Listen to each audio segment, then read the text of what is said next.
बहुत समय पहले की बात है। परी देश में 3 परी बहनें रहती थी। वो तीनों दूध की तरह गोरी चिट्टी थी और बहुत ज्यादा सुंदर थी। जो भी इनको देखता इनकी तारीफ किए बिना रह नहीं पाता। इन तीनों बहनों को पृथ्वी लोक में जाने का बहुत शौक था। वो हर वीकेंड को पृथ्वी लोक जाया करती थी। एक मर्तबा जब वो पृथ्वी लोक में गई तो इनकी दोस्ती वहाँ सुंदर नगर में रहने वाले 3 भाइयों से हुई, जिनके नाम राजेश, मुकेश और संतेश होता है। वक्त के साथ साथ इनकी दोस्ती गहरी होकर प्यार में बदल जाती है। फिर कुछ समय के बाद वो परी बहनें इन तीनों भाइयों से शादी कर लेती है। ये दिल दहलाती खबर जब इनकी माँ रानी परी को पता चलती है तो वो देश में आकर इन तीनों से इनकी जादुई छड़ियाँ लेकर अपने कब्जे में कर लेती है। जब इन लड़कों की माँ को इस शादी का पता चलता है तो वो भी खूब गुस्सा करने लगती है। निकम्मो, अब तक तो तुम तीनों ने कोई काम धंधा भी नहीं ढूंढा था और ऐसे अचानक से 3 परियों से शादी कर डाली।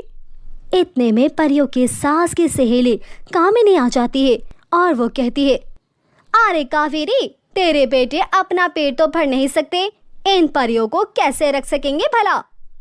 तो फिक्र ना कर, मैं इन परियों के हुस्न का पूरा फायदा उठाया करूंगी और इस गांव की सबसे अमीर औरत बन जाऊंगी। इसके बाद कावेरी बहुत सारा पैसा लगाकर इन परियों के लिए एक ब्यूटी पार्लर खोलती है। ये खबर पूरे गांव में जंगल की आग की तरह फैल जाती है। गांव की सभी लड़कियां और औरतें परियों के पास मेकअप करवाने जमा हो जाती है। वहीं दूसरी तरफ इसी गांव में रूपाली भी अपना ब्यूटी पार्लर चलाती थी।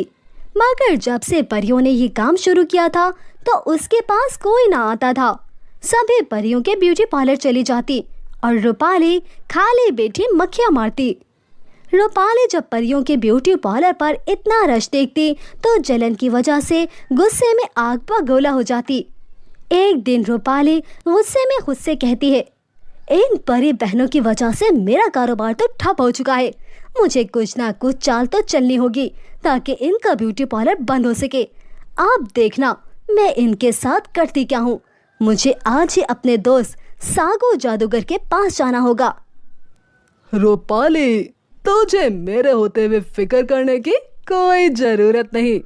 मैं इन तीनों परियों का वो हश्र करूंगा कि वो किसी का हार श्रृंगार करना तो दूर, खुद को भी पहचान नहीं पाएंगी। इसके बाद वो जादूगर अपने बिल्ले को एक जादुई जल की बोतल देता है और मंत्र पढ़ने लगता है। वो काली बिल्ली चुपके से इन परियों के घर आ जाती है और रसोई में दाखिल हो जाती है। उस वक़्त वो तीनों बहनें रसोई में अपने लिए खाना निकाल रही होती है।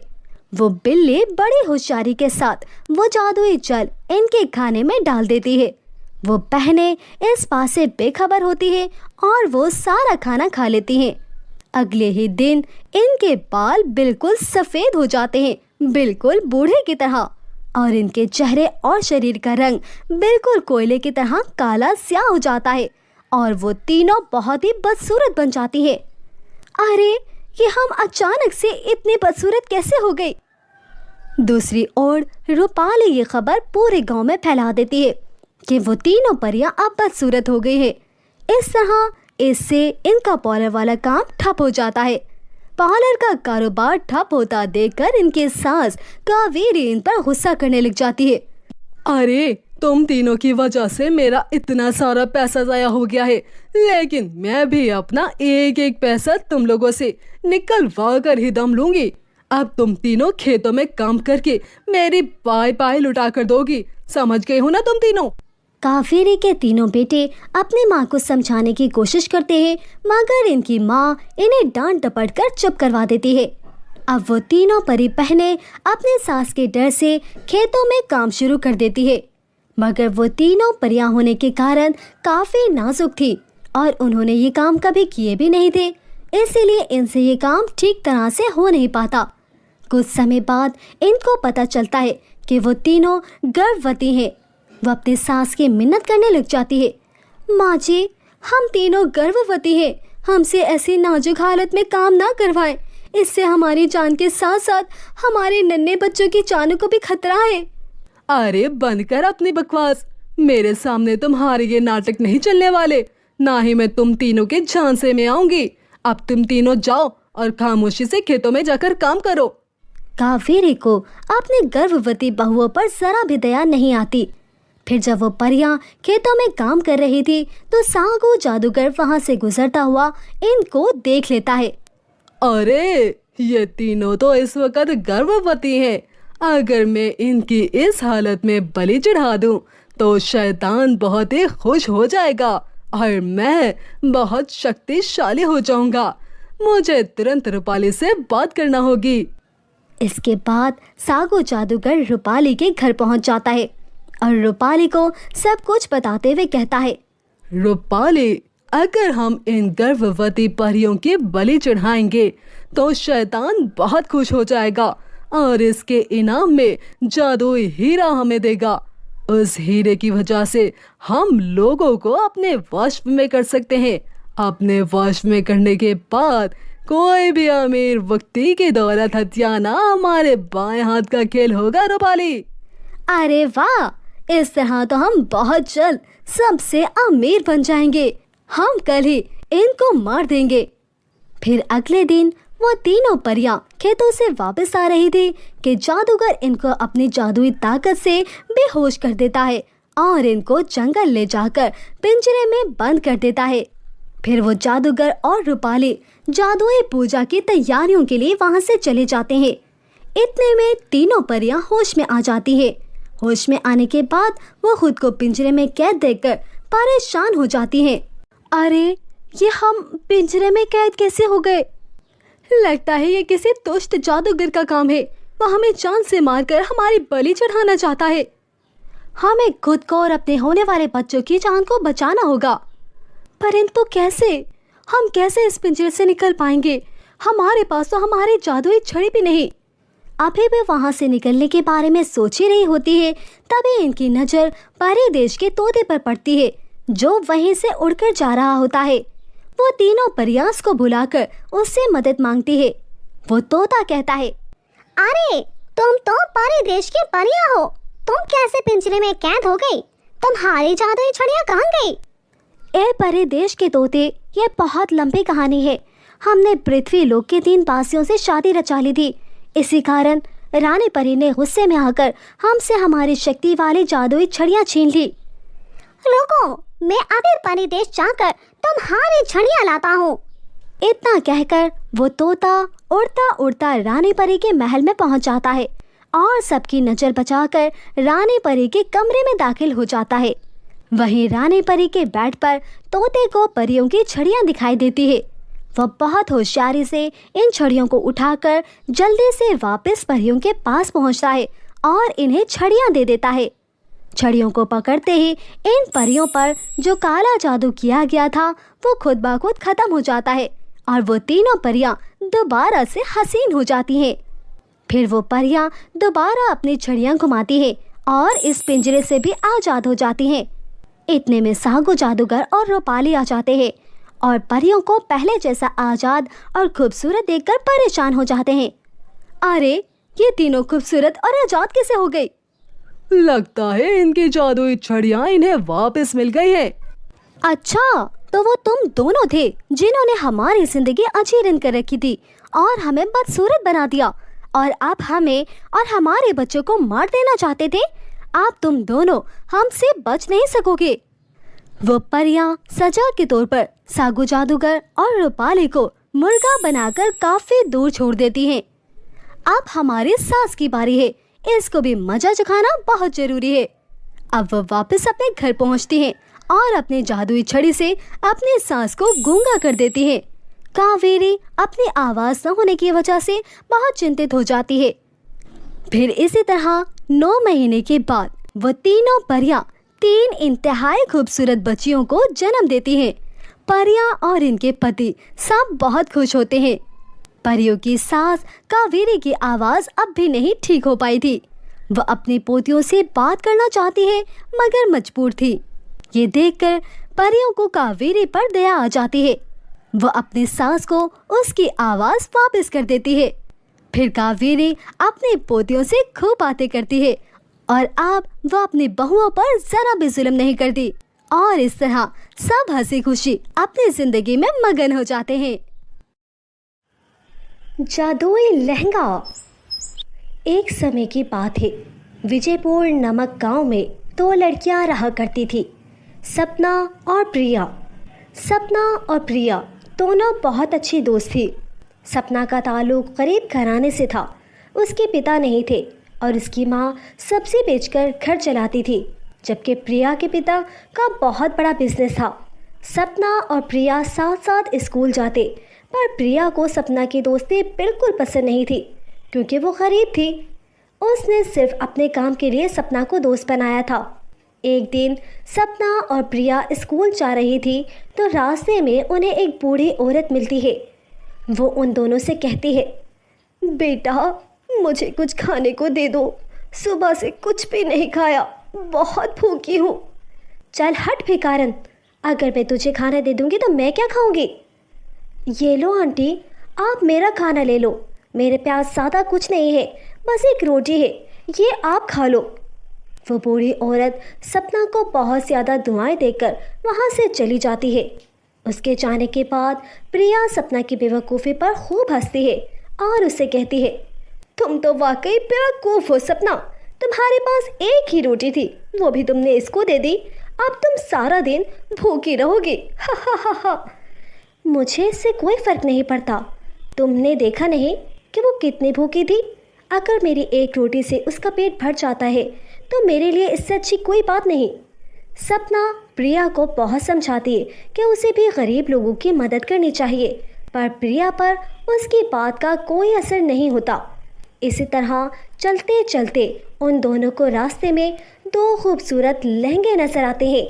मैं एक जादुई लहंगा हूँ जिसके पहनने से तुम बहुत खूबसूरत हो जाओगी और तुम्हारे पास दुनिया की हर चीज़ होगी। मैं भी एक जादुई लहंगा हूँ, पर मुझे पहनने से तुम्हें धन दौलत नहीं मिलेगी, बल्कि जिसने हमें बनाया उनकी तबीयत बहुत ज़्यादा ख़राब है और इसे पहनने से तुम उनकी जान बचा सकती हो। अब तुम दोनों पर है कि तुम दोनों कौन सा लहंगा पहनती हो। प्रिया ने झट से पहले वाला लहंगा पहन लिया जिसमें बहुत सारी धन दौलत थी, जबकि सपना को लोगों की मदद करने का बहुत शौक था और उसने दूसरा लहंगा पहन लिया। जैसे ही दोनों ने लहंगे पहने, प्रिया का रंग बदसूरत हो गया और उसका रूप फटा पुराने कपड़े में बदल गया, जबकि सपना बहुत ज़्यादा खूबसूरत और मालदार लगने लग गई। ये देखकर दोनों हैरान हो जाती हैं और जादुई लहंगे से आवाज़ आती है, हम तुम्हारी परीक्षा ले रहे थे सपना, तुम इस परीक्षा में कामयाब हुई। अब तुम्हारे पास बहुत ज़्यादा धन दौलत हो गई और प्रिया तुम एक खुद परस्त लड़की हो, इसीलिए अब तुम सारी ज़िंदगी इसी हुलिये में रहोगी। राजनपुर गांव से कुछ फासले पर गरीब लोगों की झुग्गी थी। वहां पर लोग हद से ज़्यादा गरीब थे और कुछ ना कुछ छोटा मोटा काम करके अपना पेट पाल रहे थे। वहीं पर प्रीति नाम की एक इंतहाई गरीब लड़की भी रहती थी। प्रीति की तरह राजनपुर की बाकी लड़कियां भी बहुत गरीब थी। गुर्बत की वजह से वो बच्चियां ना तो कभी स्कूल जाकर पढ़ लिख सकी थी और ना ही कभी किसी खेल में हिस्सा लेती थी। गांव के ये लोग किसी तरह छोटे मोटे काम करके कुछ पैसे कमाते और अपना गुजारा करते थे। एक दिन प्रीति अपने घर चारपाई पर बैठी सोच रही होती है, क्या करूं, कुछ दिनों से कोई भी कमाई नहीं हुई। इसी वक्त प्रीति की सहेली आरती वहां आ जाती है और इससे कहने लगती है, प्रीति इतने दिन हो गए हमें कोई भी काम नहीं मिला, अब क्या होगा। हमें तो लोग कोई छोटा मोटा काम भी नहीं देते कि कुछ दिहाड़ी ही हाथ आ जाए। पता नहीं हम लोगों की किस्मत में क्या लिखा है, जब से पैदा हुई हूँ बस हर तरफ गरीबी ही दिखाई दी है। ना तो अच्छी तालीम मिली और ना ही ज़रूरत की कोई चीज़ मिली। पैदा होते ही हमारे माँ बाप ने हमें लोगों के आगे भीख मांगने पर लगा दिया। अब तो लगता है शादी के बाद भी हमारी ज़िंदगी ऐसे ही गुजरेगी। तुम ठीक कह रही हो प्रीति, हमारी किस्मत में कोई खुशी नहीं है, ना ही हमारे पास किसी काम की समझ है, ना ही कोई काम करने का जरिया है, और ना ही हमारी समस्याओं को देश के बड़े बड़े नेता सुनते हैं। हम गरीब आवाम तो किसी को दिखाई भी नहीं देते। हम जिए या मरे, किसी को घटना फर्क नहीं पड़ता है। तुम्हें मालूम है आरती, इतने दिन बीत गए हैं मगर मैंने एक भी ढंग का खाना नहीं चखा। अब तो रोजाना ही सूखी रोटी और नमक पर गुजारा कर लेती हूँ, और कभी कभी तो वो सूखी रोटी भी किस्मत पे नहीं होती। प्रीति और आरती अपने दुख दर्द एक दूसरे को बता रही होती हैं कि इसी वक्त काजल नाम की एक लड़की वहाँ पर दौड़ती हुई आती है। मेरी बात सुनो, मैं एक ऐसी धमाकेदार खबर लाई हूँ जिसको सुनकर तुम दोनों के होश उड़ जाएंगे और तुम लोग खुशी से उछल पड़ोगी। ऐसी कौन सी खबर लाई है तू काजल, जरा मुझे भी तो पता चले। अपने पड़ोस गांव में सेठ मोहन लाल के घर में एक बहुत बड़ी दावत हो रही है और वहाँ पर तरह तरह के मज़ेदार और स्वादिष्ट खाने दिए जा रहे हैं। ये सुनकर वो तीनों सहेलियाँ खुशी से उछल पड़ती हैं। हमें बगैर देर किए वहाँ उस दावत में जाना चाहिए, कहीं ऐसा ना हो कि वो स्वादिष्ट पकवान हमारे पहुँचने से पहले ही ख़त्म हो जाए। अब वो तीनों भागकर उस सेठ के घर पहुँच जाती है। सेठ के घर तो तरह तरह के खाने परोसे जा रहे थे। इस खाने की खुशबू से इन लड़कियों के मुंह में पानी आ गया। ये खुशबू तो बहुत मज़े की है, चलो जल्दी से खाते हैं। वो खाना अपने प्लेटों में डाल रही होती है कि इतने में एक औरत इनके पास आती है। इन भिखारी लड़कियों को अंदर किसने आने दिया? इन्होंने तो सारा खाना ही गंदा कर दिया है। अरे मैं कहती हूँ, ये अंदर कैसे घुसकर आए हैं? किसी ने इन्हें रोका क्यों नहीं? इस औरत के इतना बोलते ही सब लोग इसके इर्द गिर्द इकट्ठे हो जाते हैं और सभी लोग इन्हें घूरने लगते हैं। इतने में वहाँ पर सेठ मोहन लाल की पत्नी आ जाती है और गुस्से से कहने लगती है, तुम भिखारियों की इतनी जुर्रत कि मेरे घर के इस दावत में बगैर इजाज़त आ जाओ? हाँ, तुम्हें अंदर किसने आने दिया? हम माफ़ी चाहते हैं, मगर हमने काफ़ी दिनों से एक भी अच्छा खाना नहीं चखा। जब हमें इस घर में दावत का पता चला तो भूख हमें खुद ब खुद यहाँ ले आए। हमें माफ़ कर दें जी। मगर प्रीति की किसी भी बात पर वो बिल्कुल यकीन नहीं करती और ना ही इन पर इनको दया आती है। वो सभी औरतें कहने लगती है, आप तुम तीनों को यहाँ चोरी छुपे आकर खाना खाने की सजा मिलेगी। तुम सब ने यहाँ आकर हमारी इतनी अच्छी पार्टी खराब कर दी है और हमारे मेहमानों को इतनी परेशानी हुई। इस पर अब तुम लोगों को ज़रूर सजा मिलेगी। हम तुम्हें ऐसे नहीं छोड़ेंगे। अरे इन जैसी गरीब लड़कियों को चोरी छुपे आकर खाना खाने की सजा ज़रूर मिलनी चाहिए, ताकि फिर कोई गरीब और भिखारी बिना इजाज़त यहाँ आने की जुर्रत ना कर सके। इनको सुधारने के लिए हमें इन्हें बांधकर खूब मारना चाहिए ताकि इनको अच्छी तरह सबक मिले।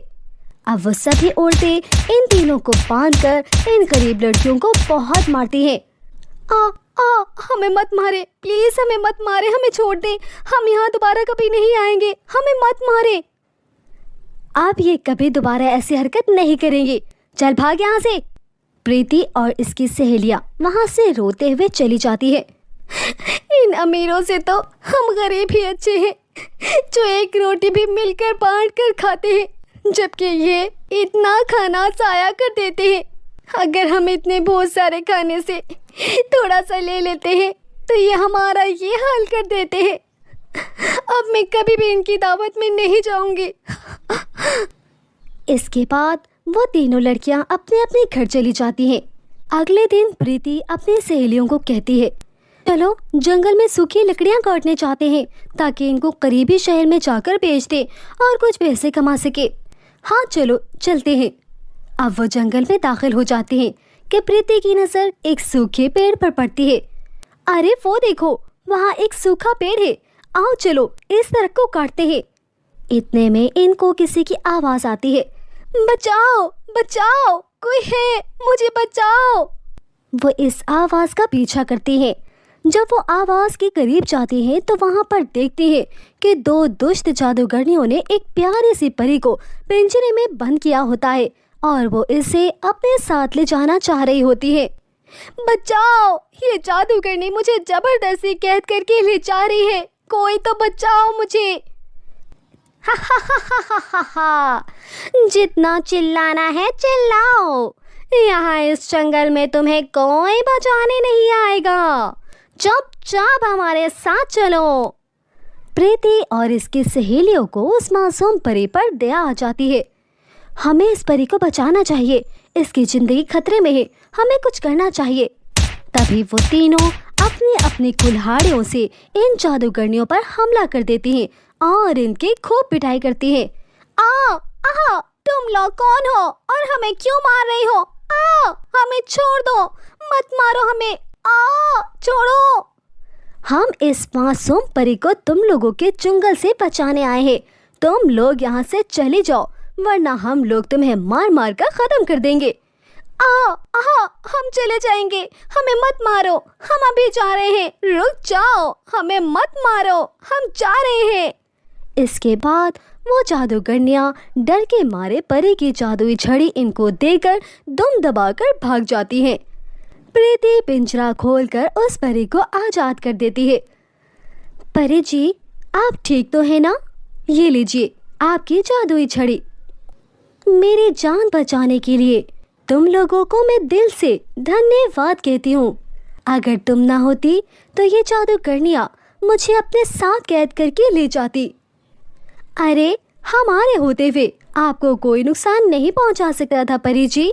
अब आपके पास आपकी अपनी जादुई छड़ी है, अब आप अपने परी लोग जा सकती हैं। अरे, ऐसे कैसे? तुम तीनों बहादुर लड़कियों ने मेरी जान बचाई है।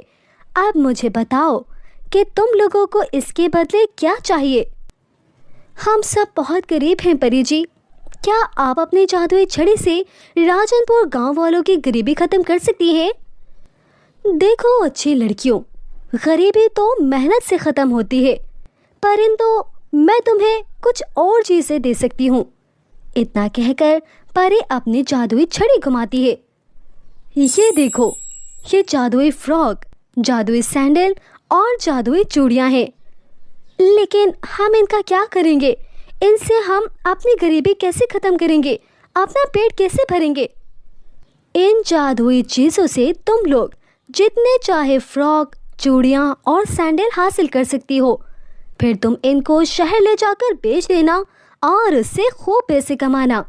इतना कहकर परी गायब हो जाती है और ये तीनों सहेलियाँ खुशी खुशी जादुई फ्रॉक, सैंडल और चूड़ियाँ लेकर घर आ जाती है और इन जादुई फ्रॉक, चूड़ियों और सैंडल से काफ़ी सारे खूबसूरत फ्रॉक, चूड़ियाँ और सैंडल मंगवा लेती हैं और अगले ही दिन बाजार जाकर ये खूबसूरत फ्रॉक, सैंडल और चूड़ियाँ बेचती है। इनके फ्रॉक, चूड़ियाँ और सैंडल इतने खूबसूरत होते हैं कि फ़ौरन हाथों हाथ बिक जाते हैं और इनके पास ढेर सारे पैसे आ जाते हैं, जिससे ये अपने खाने पीने और दूसरी ज़रूरत का सामान खरीद लेते हैं। इस तरह धीरे धीरे इनके पास बहुत पैसे जमा हो जाते हैं। फिर ये इन पैसों से शहर में होलसेल की बड़ी सी दुकान खोल लेते हैं, जहां ये लोग बहुत ही सस्ते दामों फ्रॉक, सैंडल और चूड़ियाँ बेचने लगती हैं और ये लोग गांव के सभी लोगों को काम भी देते हैं और अपने गांव में स्कूल, अस्पताल, खेलने का मैदान और सब कुछ बनाते हैं। अब इनकी गरीबी हमेशा के लिए ख़त्म हो जाती है। और ये एक बार की बात है, सावित्री नाम की एक औरत की 3 बेटियां थी, जिनके नाम सोनम, साक्षी और सपना था। वो दिखने में बहुत ज़्यादा सुंदर थी, मगर इनके सर पर बाल नहीं थे। वो तीनों बिल्कुल गंजी थी, जिसकी वजह से इन्हें कॉलेज में, मार्केट में और आस पड़ोस में बहुत बातें सुनना पड़ती थी। वो तीनों हमेशा बहुत दुखी रहती थी और अपनी माँ से पूछती थी कि इनके सर पर आखिर बाल क्यों नहीं। तो सावित्री हमेशा इनको कोई ना कोई बहाना बनाकर टाल देती थी। धीरे धीरे समय बीत रहा था और अब इनकी उम्र इतनी हो गई थी कि इनकी शादी हो जाती, परंतु इनके गंजे होने की वजह से कोई इनको पसंद नहीं करता था। एक दिन एक औरत इनके घर रिश्ता लेने आती है, मगर सोनम, साक्षी और सपना को गंजा देखकर कहती है, अरे बहन जी, तुमने हमें क्या पागल समझा हुआ है कि हम तुम्हारी गंजी बेटियों को अपने सुंदर बेटों से ब्याह दें? इसी तरह से जो भी इन तीनों बहनों को देखने आता तो वो सिर्फ इसीलिए इन्हें धुतकार कर चला जाता कि वो गंजी थी।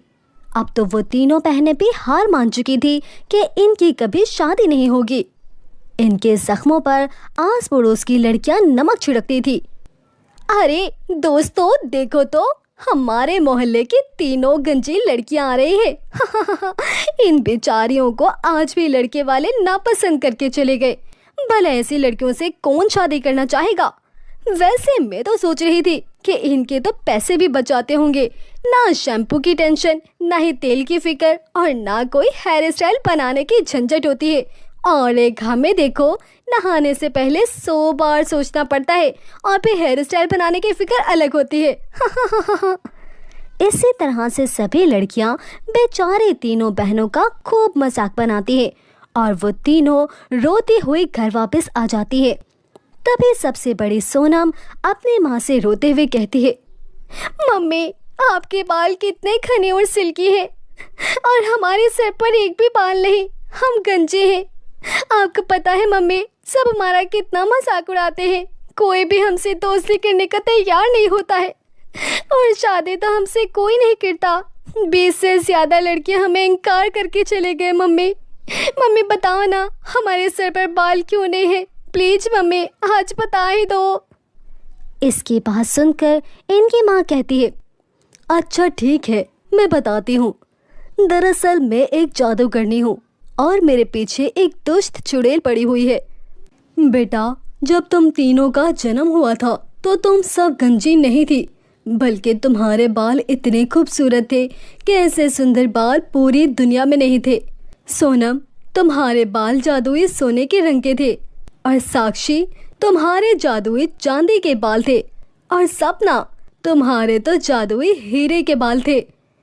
मम्मी, जब हमारे इतने सुंदर जादुई बाल थे तो अब हमारे बाल कहाँ चले गए हैं? बेटा, उस दुष्ट चुड़ैल को पता चल गया था कि तुम तीनों के बाल जादुई हैं।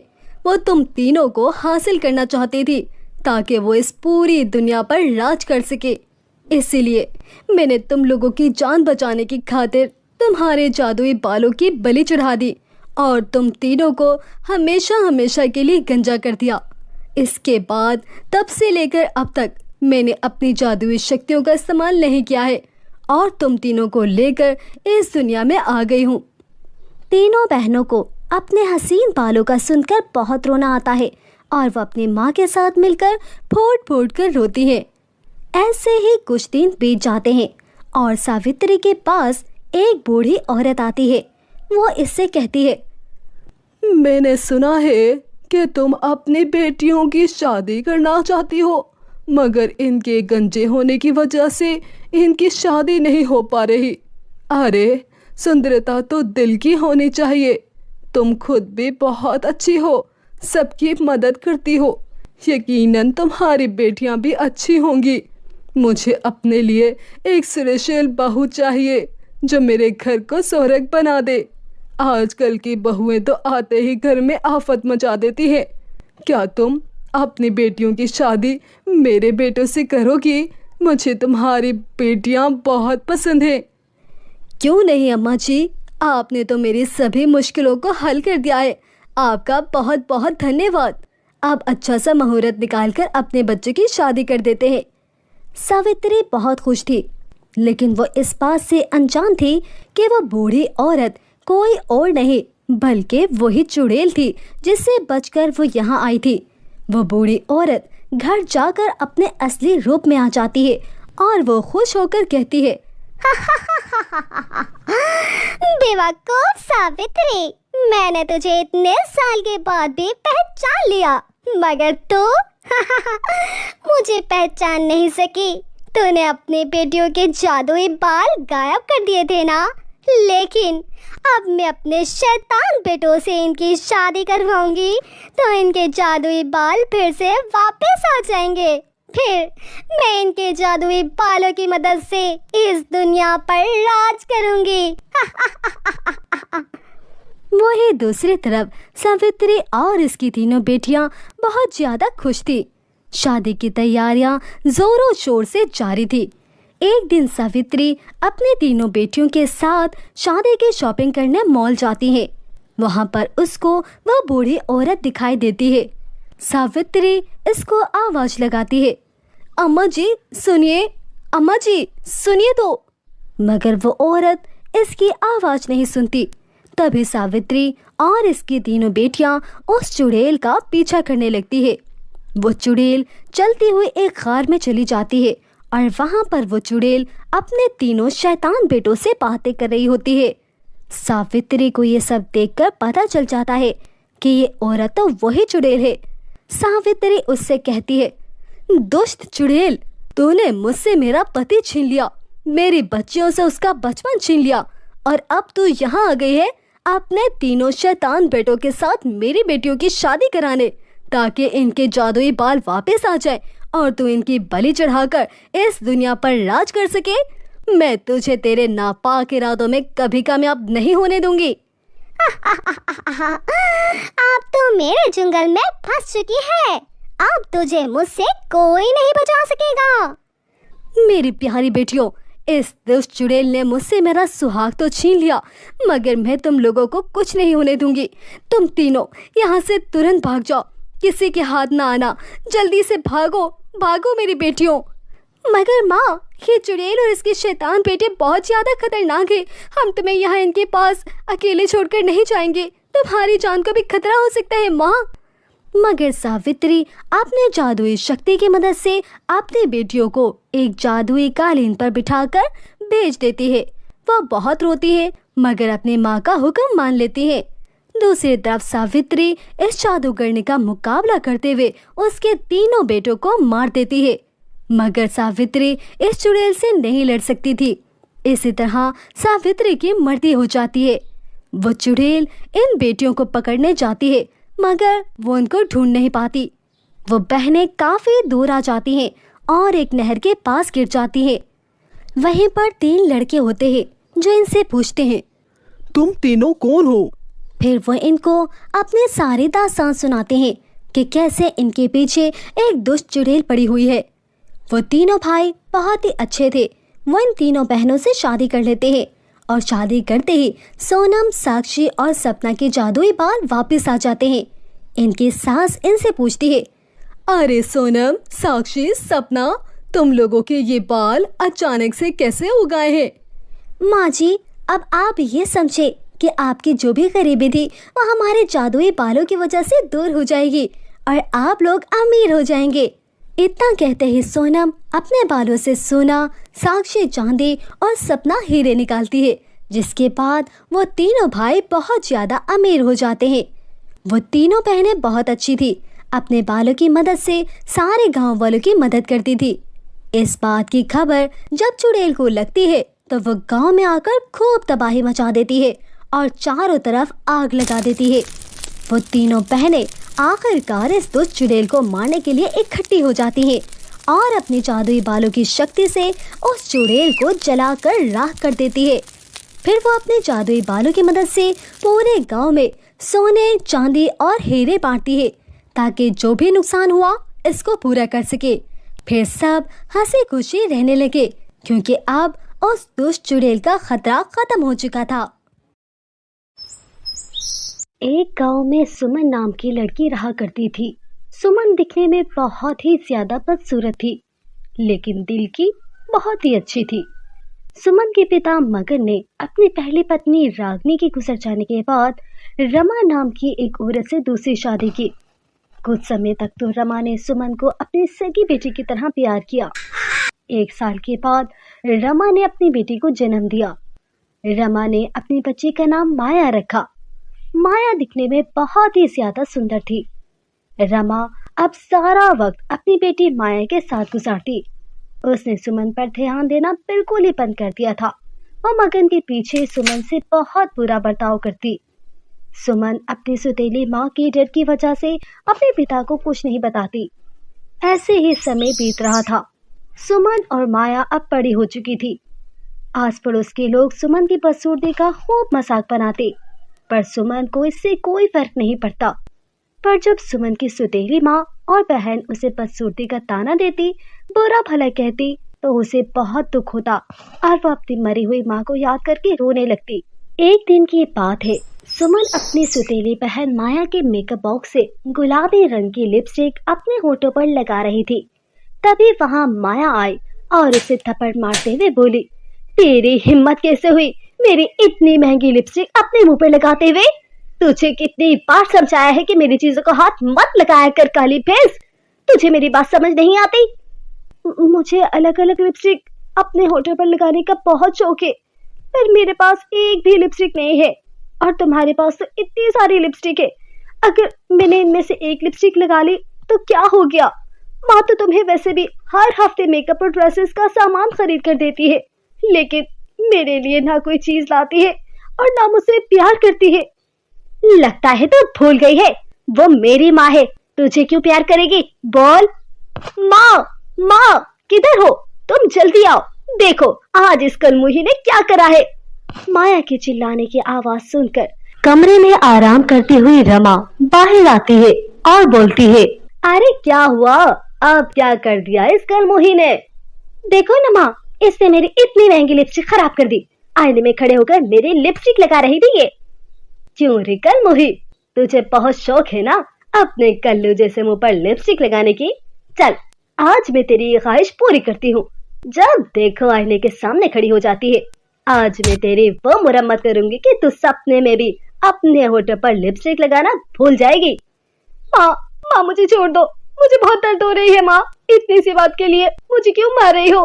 बस जरा सी लिपस्टिक ही तो अपने होठों पर लगाई थी।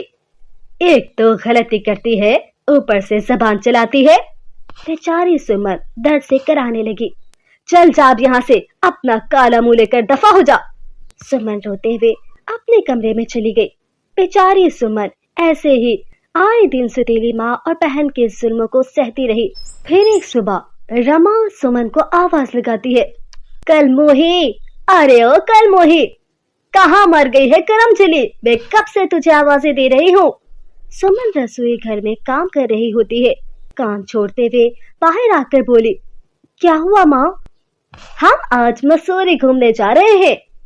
सच में माँ? क्या मैं भी आपके साथ चलूंगी? ज्यादा खुश होने की जरूरत नहीं, तू घर पर रहकर घर की रखवाली करेगी, समझी? अब जल्दी जा, मेरा और माया के कपड़े प्रेस कर दे, हमें जाने की तैयारी भी करनी है। तब तक मैं बाकी की तैयारी मुकम्मल करती हूँ। पर माँ मुझे भी साथ ले जाओ, मैं अकेले घर में क्या करूंगी? मेरे पास फालतू पैसा नहीं है तुझ पर खर्च करने के लिए। जितना कहा गया है उतना कर। अब जा, दफा हो। आधे घंटे में सारे कपड़े प्रेस हो जाने चाहिए, समझ गई है ना? बेचारी सुमन उदास मन से सारे कपड़ों को प्रेस करने लगी। तभी अचानक से उसे याद आया कि रसोई में उसने दूध गर्म करने गैस पर रखा हुआ था।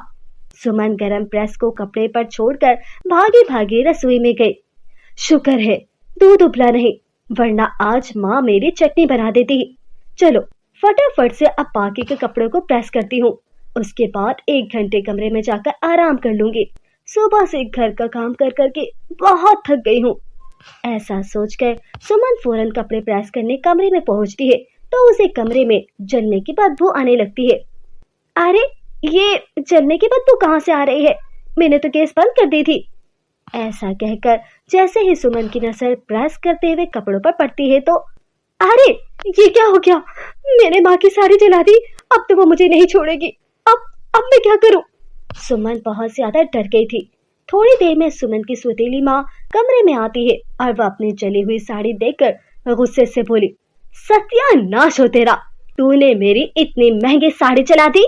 मुझे पता है तूने ये सब जानबूझकर किया है। नहीं नहीं माँ, मैंने जानबूझ के कुछ नहीं किया माँ, अब मुझसे गलती हो गई, मुझे माफ कर दो माँ। क्या कहा? तुझे माफ कर दूं? आज मैं तेरा वो हश्र करूंगी कि तू जिंदगी भर याद रखेगी। जल्दी से अपना हाथ आगे कर, आज मैं इसी प्रेस से तेरा हाथ जला दूंगी।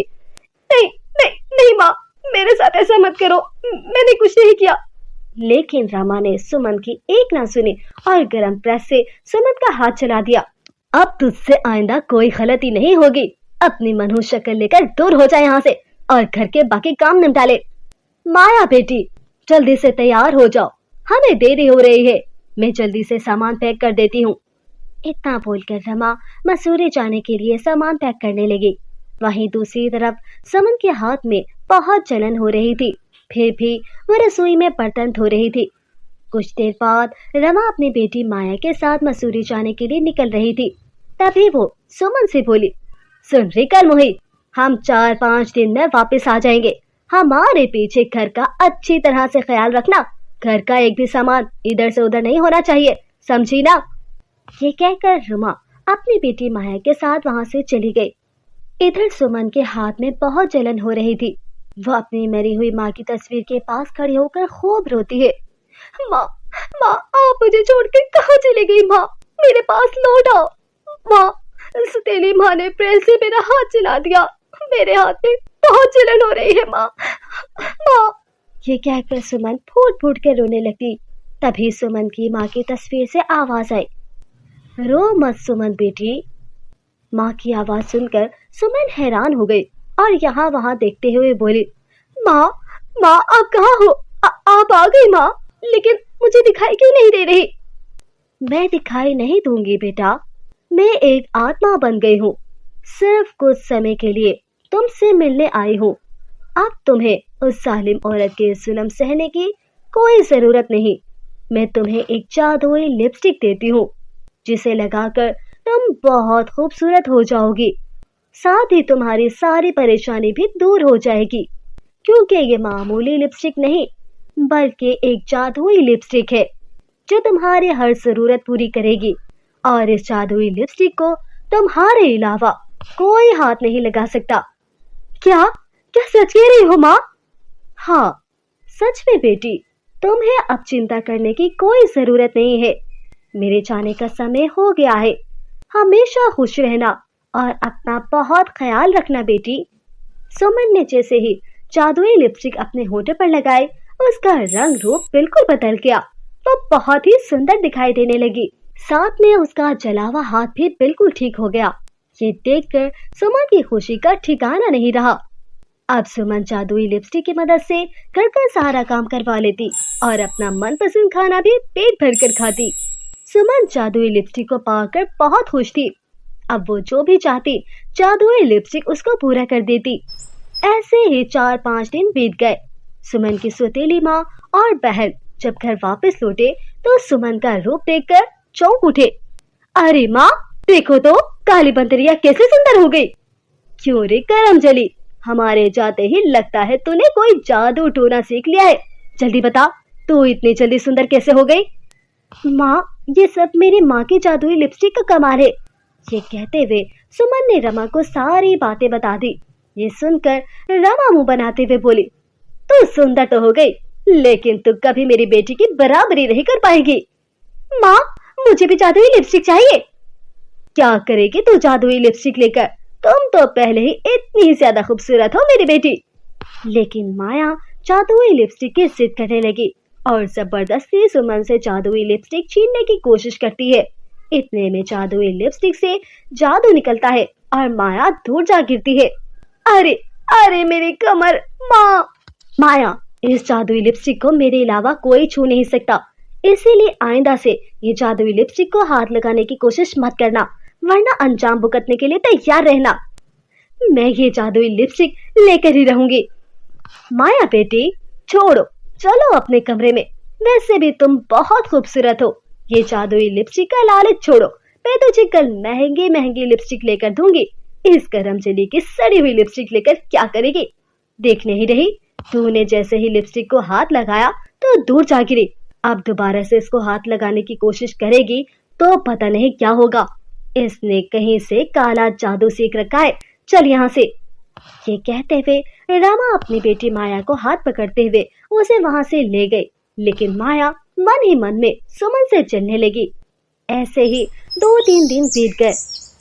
एक शाम रमा के सीने में अचानक से दर्द हुआ। वो ढंग से खड़ी भी नहीं हो पा रही थी। उसने अपनी बेटी माया को आवाज लगाई, माया, माया बेटी, मुझे जल्दी से हॉस्पिटल ले चलो, मेरे सीने में बहुत दर्द हो रहा है। माँ, मैंने अपने चेहरे पर इतना महंगा फेस पैक लगाया है, मैं हॉस्पिटल लेकर अभी नहीं जा सकती, आपको आधे घंटे वेट करना होगा।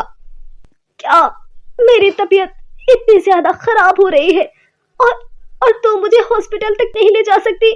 मैंने तेरे लिए इतना कुछ करा, तेरी हर ख्वाहिश पूरी करी, तुझे किसी चीज की कमी नहीं होने दी, और आज जब मेरी जान खतरे में है तो तेरे पास मुझे हॉस्पिटल ले जाने का वक्त नहीं। अरे माँ, मामूली सा दर्द है, ठीक हो जाएगा। मैं ज्यादा तुमसे बात नहीं कर सकती वरना मेरा फेस मास्क खराब हो जाएगा। ये कहकर माया अपने कमरे में चली जाती है और रमा की तबीयत और ज्यादा खराब हो जाती है। इतने में सुमन वहां से गुजरती है और रमा की तबीयत खराब देखकर अपनी जादुई लिपस्टिक से रमा को हॉस्पिटल पहुंचा देती है। रमा को जब होश आता है तो वो सुमन को वहां देखकर कहती है, सुमन बेटा, मुझे माफ कर दो। मैंने तुम्हारे साथ बहुत बुरा सलूक किया, फिर भी तुम मुझे हॉस्पिटल ले आए। जिस बेटी को मैंने प्यार दिया, उसकी हर ख्वाहिश पूरी की, उसने मुझे हॉस्पिटल ले जाने से इनकार कर दिया, और जिस बेटी पर मैंने बहुत जुल्म किया, उसे मारा पीटा, यहाँ तक कि उसका हाथ तक जला दिया, उसी ने मेरी जान बचाई। मुझे माफ कर दो। ऐसा कहकर रमा सुमन से हाथ जोड़कर माफी मांगती है। माँ, आपको माफी मांगने की कोई जरूरत नहीं है। आप मेरी माँ हो, मुझे आपसे माफी नहीं चाहिए। बस मुझे आपसे माँ की तरह प्यार चाहिए और कुछ भी नहीं चाहिए। रमा अब सुमन को माँ की तरह बहुत प्यार देती है। ये देखकर माया को भी अपनी गलती का एहसास हो जाता है और वह सुमन और अपनी माँ से माफी मांगती है। इस तरह जादुई लिपस्टिक की मदद से तीनों माँ बेटियां आपस में हंसी खुशी अपना जीवन बिताती है। अगर आपको हमारी कहानी पसंद आई है तो लाइक, शेयर और सब्सक्राइब करना मत भूलिएगा।